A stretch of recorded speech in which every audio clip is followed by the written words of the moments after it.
نحمده ونستعينه ونؤمن به ونتوكل عليه ونعوذ بالله من شرور أنفسنا ومن سيئات أعمالنا من يهده الله فلا مضل له ومن يضلل فلا هادي له وأشهد أن لا إله إلا الله وأشهد أن محمدا عبده ورسوله أرسله بالهدى ودين الحق ليظهره على الدين كله ولو كره المشركون اللهم صل على محمد وعلى آل محمد كما صليت على إبراهيم وعلى آل إبراهيم اللهم بارك على محمد وعلى آل محمد كما باركت على آل إبراهيم إنك حميد مجيد أما بعد فإن خير الحديث كلام الله وخير الهدي هدي محمد صلى الله عليه وسلم وشر الأمور محدثاتها كل محدثة بدعة وكل بدعة ضلالة أيها الإخوان والأخوات أوصيكم عباد الله وإياي أولا بتقوى الله أعوذ بالله من الشيطان الرجيم بسم الله الرحمن الرحيم يا أيها الذين آمنوا كونوا قوامين بالقسط شهداء لله ولو على أنفسكم وبالوالدين والأقربين إن يكن غنيا أو فقيرا فالله أولى بهما فلا تتبعوا الهوى أن تعدلوا وإن تلووا أو تعرضوا فإن الله كان بما تعملون خبيرا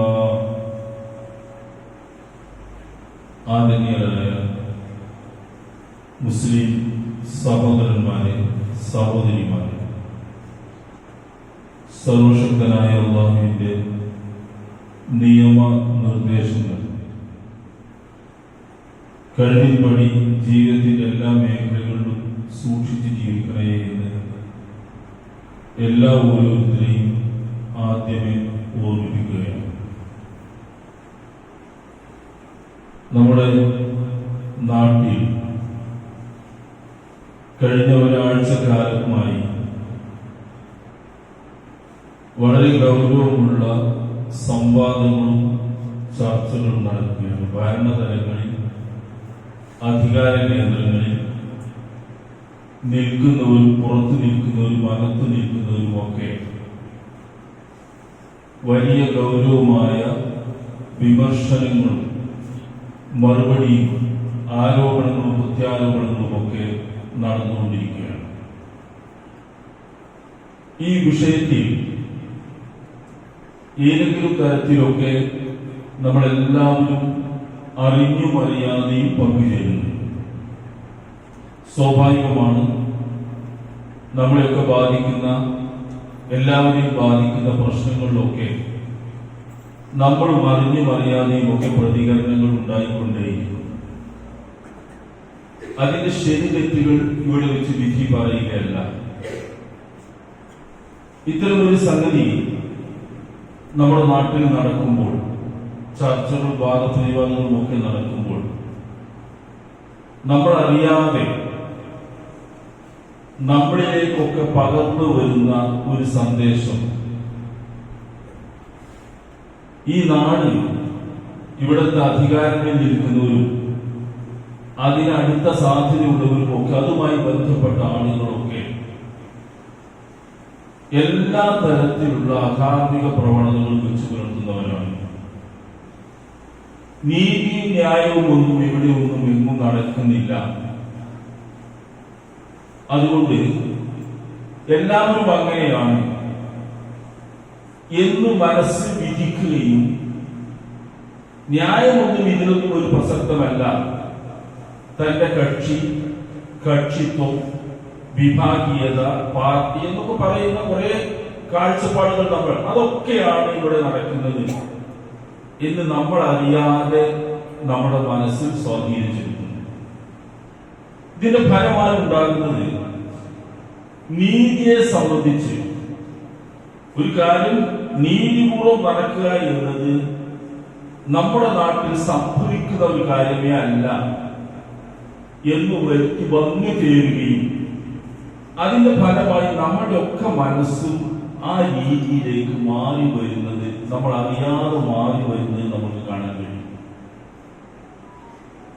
ഒരു കോഴ കൊടുക്കാതെ ഒരു സംഗതി ശരിയാകില്ല, നമുക്ക് തീരുമാനിച്ചു വെച്ച കാര്യമാണ്.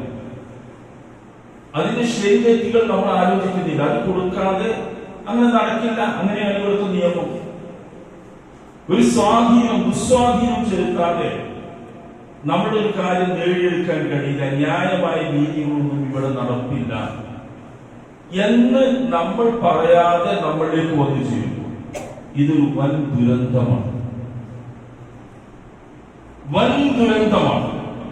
നമ്മളൊക്കെ ഉണ്ട് എന്ന് പറയുന്ന ആ നീതിബോധം നമ്മുടെ മനസ്സിൽ നിന്ന് കുടിയൊഴിച്ചു പോവുകയാണ്. മറിച്ച് ഇങ്ങനെയൊക്കെ തന്നെയാണ് നാട്ടിന്റെ പൊതുബോധം. അതുകൊണ്ട് നമ്മളൊക്കെ അങ്ങനെ ആയേ പറ്റൂ, അങ്ങനെ ഇവിടെ ജീവിച്ചു പോകാൻ കഴിയും എന്നൊരവസ്ഥയിലേക്ക് സാധാരണ ജനങ്ങൾ എത്തിച്ചേരുകയാണ്. ഇവിടെ നമ്മൾക്കുണ്ടാകേണ്ട ഒരു ബോധം, നമ്മൾ പള്ളിയിലാണ്, മുസ്ലിങ്ങളാണ്, നമ്മൾ വിശ്വാസികളാണ്. ഈ ശരിയായ നീതിബോധം നമ്മളിൽ നിന്ന് കുടിയിറങ്ങിപ്പോവാതെ മനസ്സിൽ കുറ്റിയടിച്ച് ഉറപ്പിക്കേണ്ട ബാധ്യത നമ്മൾക്കുണ്ട്. അത് നമ്മുടെ ഉത്തരവാദിത്തമാണ്. നാട്ടിൽ എന്ത് സംഭവിച്ചാലും, എങ്ങനെ കക്ഷിത്വം കാണിച്ചാലും, പാർട്ടി താല്പര്യങ്ങൾ കാണിച്ചാലും, എന്ത് അനീതി അതിന്റെ പേരിലൊക്കെ നടന്നാലും, വിമർശനങ്ങളോ എന്ത് നടന്നാലും, വിശ്വാസികൾ എന്ന നിലയ്ക്ക് നമ്മുടെ മനസ്സിൽ നിന്ന് നീതിബോധം കുടിയൊഴിച്ചു പോയി കൂടാ. എന്തൊരു നീതിയുടെ പക്ഷത്തെ ഞാൻ ഉണ്ടാകും, അത് എന്റെ വ്യക്തി ജീവിതത്തിൽ, കുടുംബ ജീവിതത്തിൽ, ഞാൻ ഇറങ്ങുന്ന സാമൂഹിക തലങ്ങളിൽ, എന്റെ ഔദ്യോഗിക തലങ്ങളിലൊക്കെ അങ്ങനെ ഞാൻ പോകും. ഞാനൊരു വിശ്വാസിയാണ്, ഞാനൊരു മുഗ്മിനാണ്, അങ്ങനെ പോകൂ എന്ന ഒരു തീരുമാനം ഇത്തരം സന്ദർഭങ്ങൾ പുതുക്കിയെടുക്കേണ്ടതുണ്ട്.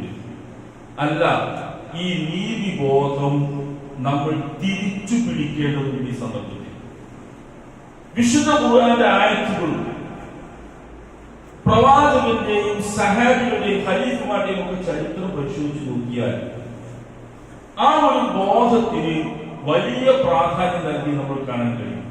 വിശുദ്ധ ഖുർആനിലെ സൂറത്തെ നിസായിലെ ആയത്ത് നോക്കുക.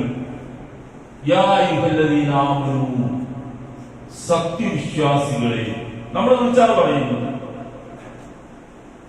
കൂനൂ ഖവ്വാമീന ബിൽ ഖിസ്തി ശുഹദാഅ ലില്ലാഹ്, നിങ്ങൾ അല്ലാഹുവിന്റെ സാക്ഷികളായിക്കൊണ്ട്, നമുക്ക് അങ്ങനെയാണ് പറയുന്നത്, അല്ലാഹുവിന്റെ സാക്ഷികളായിക്കൊണ്ട് നീതി നിലനിർത്തി പോകുന്നവരാവുക. നിങ്ങൾ നീതി നിലനിർത്തണമെന്നല്ല പറയുന്നത്, ആ നീതി നിലനിർത്താനുള്ള ബോധം എവിടെ നിന്നുണ്ടാവണം? അള്ളാഹുവിന്റെ സാക്ഷികളായിട്ടാണ് നിങ്ങൾ അത് ചെയ്യാൻ വന്നത്. അള്ളാഹുവിന്റെ നീതിയാണ് പറയുന്നത്, നടപ്പാക്കുന്നതൊക്കെ അനീതി അള്ള കാണിക്കില്ല. ഒരു തരിമ്പ് അനീതി അള്ളാഹു കാണിക്കില്ല. തന്റെ അടിമകളോട് ഒരു തരിമ്പും അനീതി അള്ളാഹു കാണിക്കില്ല. ആ അള്ളാഹുവിന്റെ സാക്ഷികളായിട്ട് നമ്മളിവിടെ കാണിക്കേണ്ടത് നീതി ബോധം നിലനിർത്തുക, നീതി നിലനിർത്തുക എന്നതാണ്. ഇതിന് വീണ്ടും വിശദീകരിക്കണം. വലൗഅലാൻഫുസിക്കും, നിങ്ങളുടെ സ്വന്തം കാര്യത്തിലാണെങ്കിലും ശരി, സ്വന്തം വിഷയത്തിൽ അഡ്ജസ്റ്റ്മെന്റ് പാടില്ല, തീരെ പാടില്ല. സ്വന്തം കാര്യത്തിലാണെങ്കിൽ പോലും നീതി എന്താണോ, ന്യായം എന്താണോ അത് നിലനിർത്തണം എന്നാണ് ഖുർആൻ പറയുന്നത്. അവൻ വാലിദൈൻ, അല്ല നിങ്ങളുടെ സ്വന്തം മാതാപിതാക്കളുടെ കാര്യമാണെങ്കിലോ അവരുടേതാണെങ്കിലും അഡ്ജസ്റ്റ്മെന്റ് ഒന്നുമില്ല. എന്റെ ബാപ്പയാണ്, എന്റെ ഉമ്മയാണ്, എനിക്ക് ഏറ്റവും വേണ്ടപ്പെട്ട അവർക്ക് വേണ്ടി നീതിയുടെ കോലുകൾ ഇങ്ങനെ ചെരിച്ചു വെക്കുന്ന പരിപാടിയില്ല. ആ തുലാസ് അങ്ങോട്ടും ഇങ്ങോട്ടും ആക്കുന്ന പരിപാടിയില്ല. അത് സ്വന്തം മാതാപിതാക്കളാണെങ്കിലും നീതി എന്താണോ അത് നടപ്പാവണം. വലഖ്റബീൻ, ഏറ്റവും അടുത്ത ബന്ധുക്കളാണെങ്കിലും, സ്വന്തത്തിനോ മാതാപിതാക്കൾക്കോ ഏറ്റവും അടുത്ത ബന്ധുക്കൾക്കോ അവർക്ക് പ്രയാസമുണ്ടായാൽ പോലും നമ്മൾ നീതിയുടെ പക്ഷത്ത് നിന്നുകൊണ്ട് നീതിയാണ് നടപ്പാക്കേണ്ടത്. വീണ്ടും അല്ലാഹു വിശദീകരിക്കുന്ന സാധ്യതകളൊക്കെ പറയുന്നു.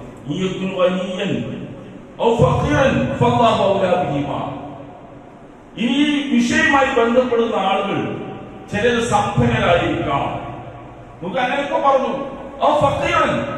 ചിലപ്പോൾ ദരിദ്രരായിരിക്കാം. അതിന്റെ പേരിലും അഡ്ജസ്റ്റ്മെന്റ് ഒന്നുമില്ല. സമ്പന്നരായതുകൊണ്ട് അവർ കുറച്ച് നീക്കൊണ്ടേ വിചാരിക്കേണ്ട, ദരിദ്രനായതുകൊണ്ട് ആനുകൂല്യവുമില്ല. നീതി എന്താണോ അതാണ് പുലരേണ്ടത്. ആ ദരിദ്രനായാലും സമ്പന്നനായാലും ദരിദ്രനായാലും അള്ളാഹുവാണ് അവരുടെ ഏറ്റവും ബാധ്യതകൾ. അവർ ആ നീതി നിങ്ങൾ നടപ്പാക്കുക. വീണ്ടും വിശദീകരിക്കും. നിങ്ങൾ നീതി മാർഗത്തിൽ തെറ്റിപ്പോകാൻ വേണ്ടി നിങ്ങളുടെ തന്നിഷ്ടത്തെ പിന്തുടരരുത്. നിങ്ങളുടെ ദേഹേച്ഛകൾക്ക് ചാനും ചെവിയും കൊടുത്ത് നീതിയുടെ ഭാഗത്ത് തെറ്റിപ്പോകരുത്. നിങ്ങൾ നീതിയിൽ ഉറച്ചു നിൽക്കണം, തെറ്റിപ്പോകരുത്.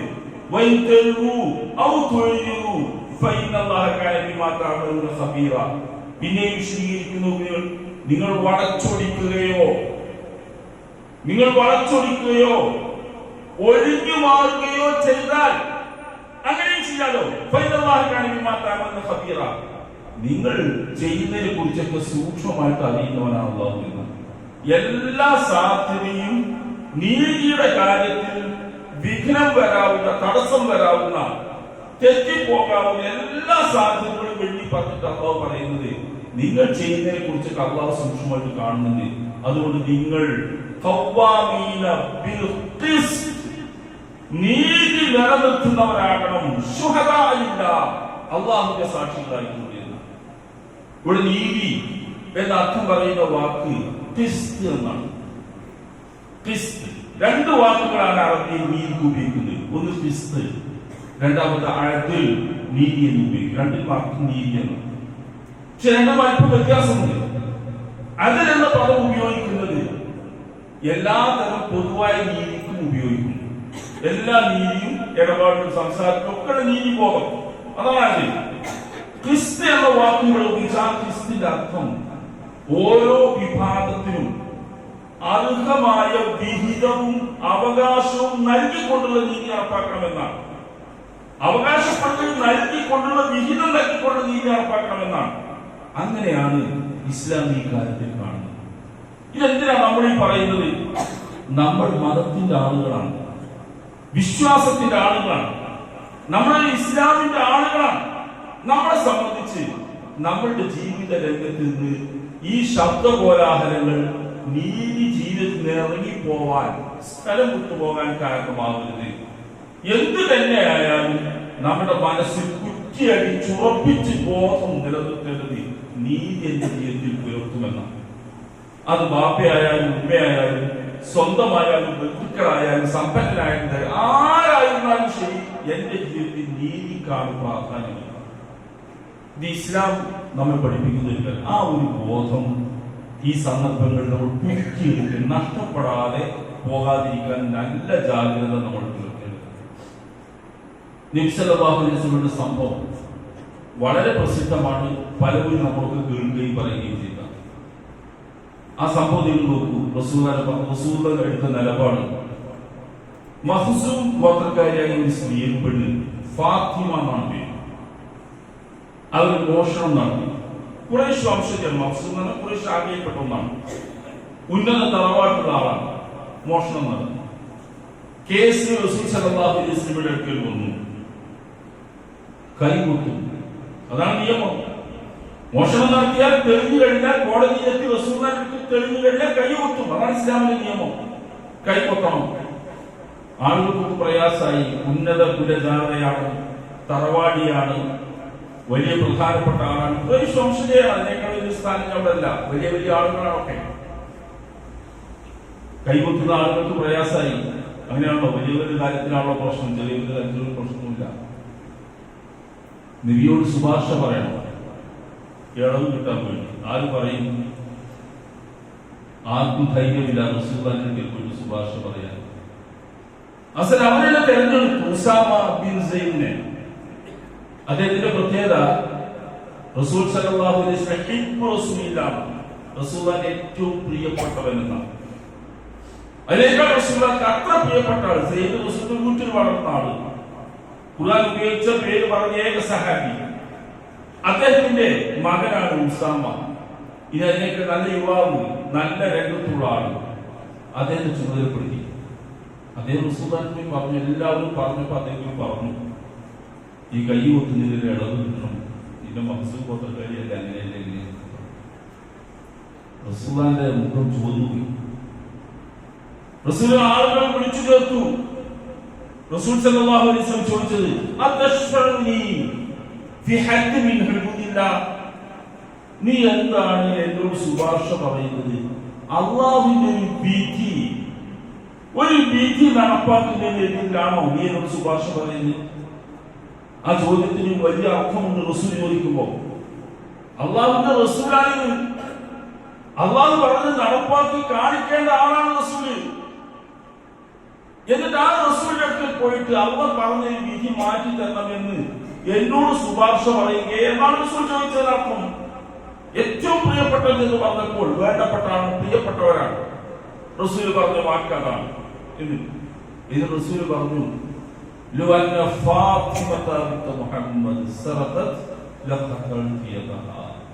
നോക്കൂ, യാതൊരു നാക്കുപിഴയും ഇല്ലാതെ, ചാഞ്ചല്യമില്ലാതെ റസൂൽ പറയുന്നത്, ഇത് ഫാത്തിമ മഹ്സൂം ഗോത്രക്കാരിയാണ്.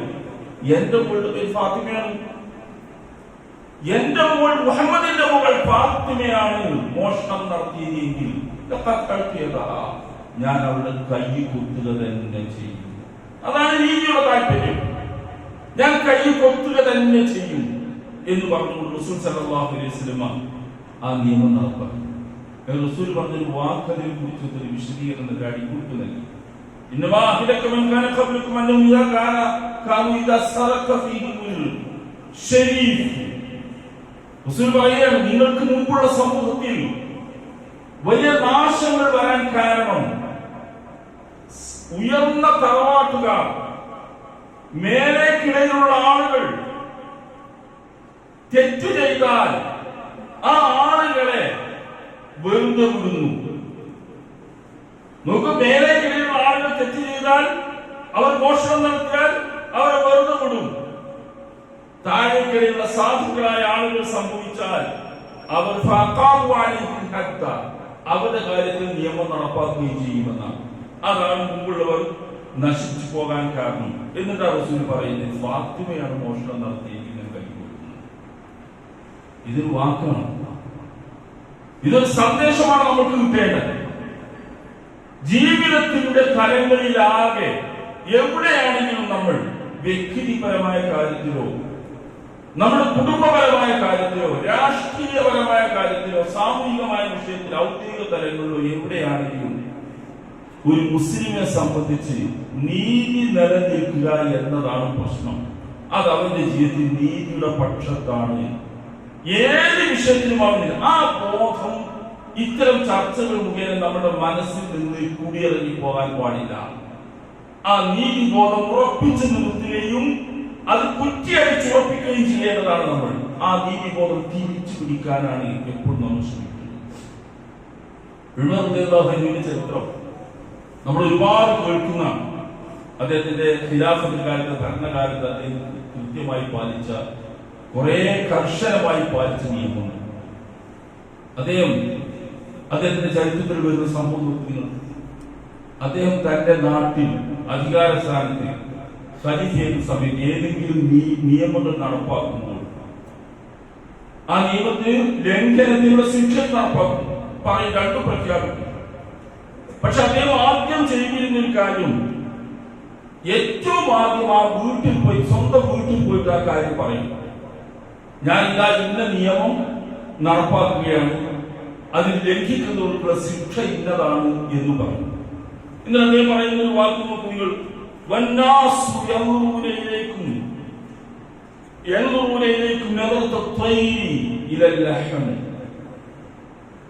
വീട്ടുകാരായ എന്റെ വീട്ടുകാരായ നിങ്ങളെ ജനങ്ങളെല്ലാവരും നോക്കുന്നത്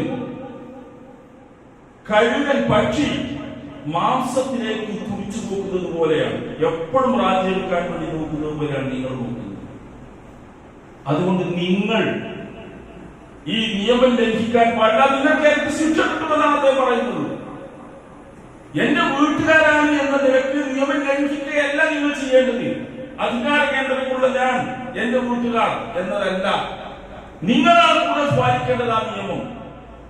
ഇത് നമ്മളുടേതാണ്, നമുക്ക് എന്തും ചെയ്യാമെന്നല്ല, ഇത് നമ്മളുടേതാണ്, നമ്മളാണ് കൂടുതൽ ശ്രദ്ധിക്കേണ്ടത് എന്നാണ് ഉമർലാൻ പഠിപ്പിക്കുന്നത്. നമുക്ക് അതിൽ നീതിബോധമാണ്. ആ ബോധം ലംഘനം വന്നാൽ ശിക്ഷ നിങ്ങൾക്കാണ് കൂടുതൽ കിട്ടുന്നത് എന്നാണ്. ജനങ്ങളുടെ മുമ്പ് ശിക്ഷയ്ക്ക് നിങ്ങളാണ് അർഹരാകുന്നത് എന്നാണ്. ആ ഒരു നീതിബോധമാണ് ലോകം നിലനിർത്തിക്കൊണ്ടുപോകുന്നത്. അത് നാട്ടിൽ നഷ്ടപ്പെട്ടു കഴിഞ്ഞാൽ നമ്മുടെ നാട് നശിക്കും. അതിന് കക്ഷി വിഭാഗങ്ങളൊന്നുമില്ല, നാടാണ് നശിക്കുന്നത്. നമ്മൾ വിശ്വാസികൾ എന്ന നിലക്ക് എപ്പോഴും കരുതിയിരിക്കേണ്ട ഒരു കാര്യം, എന്തൊക്കെ സംഭവ വികാസങ്ങൾ നാട്ടിലുണ്ടായാലും അതിന്റെ ശരി തെറ്റുകളൊക്കെ നമ്മൾക്കുണ്ടാകും. നമ്മളെപ്പോഴും ആലോചിക്കേണ്ടത്, എന്റെ ജീവിതത്തിൽ നീതിയുടെ പക്ഷത്തെ ഞാൻ നീക്കും. അതെന്റെ ജീവിതത്തിൽ നഷ്ടപ്പെട്ടു പോകാൻ പാടില്ല. അതെന്റെ വ്യക്തി ജീവിതത്തിൽ അങ്ങനെയാണ്, എന്റെ കുടുംബ ജീവിതത്തിലും മാതാപിതാക്കളുടെയും മക്കളുടെയും ബന്ധുക്കളുടെയും ഒക്കെ അങ്ങനെയാണ്. ഞാൻ കൈകാര്യം ചെയ്യുന്ന ഔദ്യോഗിക മേഖലകളിൽ സാമൂഹിക അവിടെയൊക്കെ അങ്ങനെയാണ്. നീതി എന്താണോ അതാണ് എന്റെ പക്ഷം, അതിന്റെ കൂടെയാണ് ഞാൻ നിൽക്കുന്നത്. അള്ളാഹുവിന്റെ സാക്ഷികളായിക്കൊണ്ട് നീതിയുടെ പക്ഷത്തിൽ നിങ്ങൾ നിൽക്കണമെന്ന ഖുർആന്റെ ആഹ്വാനം. ആ ആഹ്വാനമാണ് നമ്മളെ ദീൻ നിലനിർത്തുന്നവരാക്കി മാറ്റുന്നത്. ആ ഒരു ബോധം ഏത് സാഹചര്യത്തിലും നഷ്ടപ്പെടാതെ സൂക്ഷിക്കാൻ നമ്മൾ ശ്രദ്ധിക്കുക. അതാണ് നമുക്ക് ഈ ലോകത്ത് വിജയം നൽകുന്നത്, പരലോകത്ത് വിജയം നൽകുന്നത്. ബാക്കിയൊക്കെ ക്ഷണികമായ താല്പര്യങ്ങളാണ്. നമ്മളുടെ ജീവിതത്തിന്റെ രക്ഷ ഈ രീതി നിലനിർത്തുന്നതിലാണ്. അള്ളാഹു അതിനെ തൗഫീഖ് ചെയ്യുക.